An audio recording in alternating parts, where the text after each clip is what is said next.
Welcome to day 6. This is professor Vinod Kumar. ఇవాళ మొత్తం కాంగ్రెస్ వాళ్ళంతా కూడా సంబరాలలో ఉన్నారు. ప్రధానంగా మాదిగ కాంగ్రెస్ వాళ్ళు, కాంగ్రెస్లో మాదిగలు. ఎందుకంటే వర్గీకరణ 30 ఏళ్ళ కాలం ఫలించింది. ఇవాళ చట్టరూపం వచ్చింది. దానికి రేపు గెజెట్లు రావాల్సిందే, జీవోలు రావాల్సిందే. అతి త్వరలో కూడా జీవోలు వచ్చే అవకాశం కూడా ఉంది. కాబట్టి ఇవాళ ఈ సందర్భాన్ని పురస్కరించుకొని దండోర ఉద్యమంలో దాదాపు 30 ఏళ్ళ నుంచి వెళ్ళి పనిచేయడమే కాకుండా ఇవాళ ఆ వర్గీకరణ చట్టం రావడానికి తన వంతు పాత్ర కాంగ్రెస్ పార్టీలో ఉండి రేవంత్ రెడ్డి గారి చుట్టూ తిరిగి మెప్పించి ఇవాళ ఆ చట్టానికి తన వంతు కృషి చేసిన సంబన్న ఉన్నాడు మనతోని. బొంబాయి సంబన్నతో మనం మాట్లాడదాం.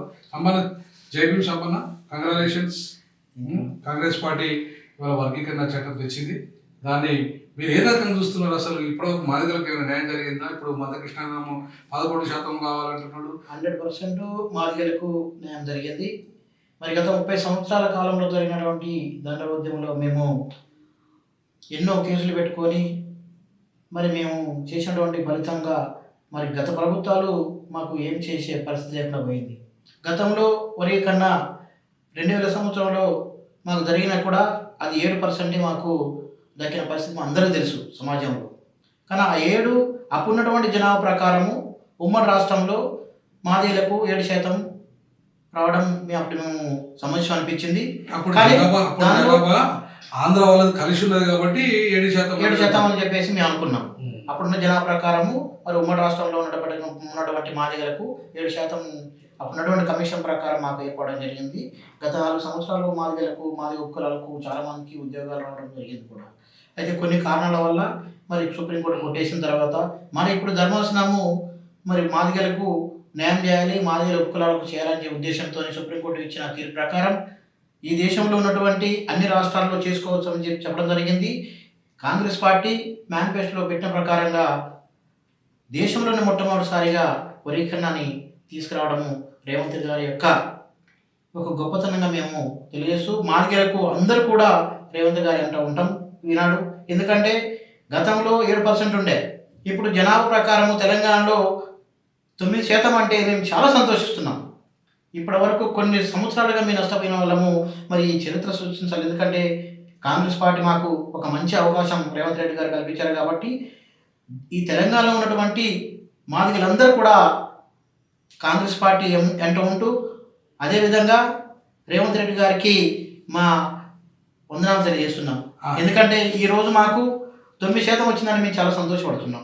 ఇప్పుడు గతంలో అంటే సంచార జాతులకు కూడా 1% ఇచ్చారు.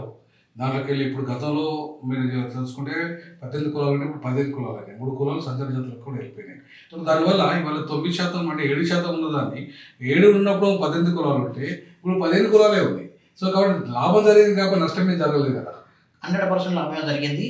కొంతమంది మరి కావాలని చెప్పేసి దండ ఉద్యమాన్ని మళ్ళీ ఇంకా దాన్ని ఏదో తిందుకు తీసుకుపోవాలని చెప్పేసి రాజకీయంగా కొన్ని రాజకీయ పలుకుబడి కోసం వాళ్ళు రాజకీయంగా వ్యక్తిత్వంగా తెలంగాణలో మళ్ళీ ఇంకేదో అని చెప్పి 11% అంటున్నారు. కానీ కృష్ణమాది గారికి కూడా మేము ఒకటే తెలియజేస్తున్న విద్యార్థుల ప్రకంగా ఇప్పటికీ అనగారు మేము విద్యార్థులను చాలా వరకు నష్టపోయినాం.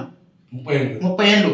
ఇప్పుడు మాకు నోటికి వచ్చిన దాన్ని కూడా మళ్ళీ 11% అని చెప్పేసి దాన్ని ఒక పక్కతో పెట్టించి మమ్మల్ని నష్టపోకండి. రేవంత్ రెడ్డి గారు వారి యొక్క కమిషన్ ఏ విధంగా ఉందో కమిషన్లో పొందవలసినటువంటి జనాభా ప్రకారమే మనకు 9% వచ్చింది. ఆ 9% మరి మాదిగ ఉపకులాల నోటికి వచ్చిన దాన్ని మళ్ళీ మీరు కొల్లగొట్టే పరిస్థితి చేయొద్దు.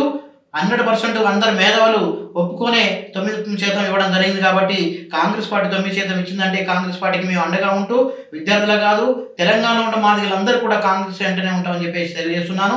కృష్ణన్న గారు ఇప్పటికైనా మీరు అర్థం చేసుకొని మీరు ఇంకా ఏం చదువుతారో మీరు ఆ రిపోర్ట్లో చూడండి. మీరు ఇంతవరకు మీరు ఉద్యమంలో మరి గతంలో మీరు రిపోర్ట్ కూడా 11% ఇచ్చారా? మీరు ఇవ్వలేదు కదా. ఏబిసిడి వరీకరణ అంటున్నారు కానీ అదే పాత ఉమ్మడిగా ఉన్నటువంటి 7% మీరు అన్నారు. కానీ ఇంతకాలం మీరు ఉద్యమంలో ఎప్పుడన్నా 11% మాకు ఇవ్వండి అని చెప్పేసి మీరు కాంగ్రెస్ని అడిగారా? లేదు కదా. మరి ఇప్పుడు మరి కాంగ్రెస్ అని మళ్ళీ ఎందుకు వచ్చింది ముందుకు? మళ్ళీ ఏదో కొంతమంది రాజకీయ లబ్ధి పొందడం కోసం అట్లా చేస్తున్నారు.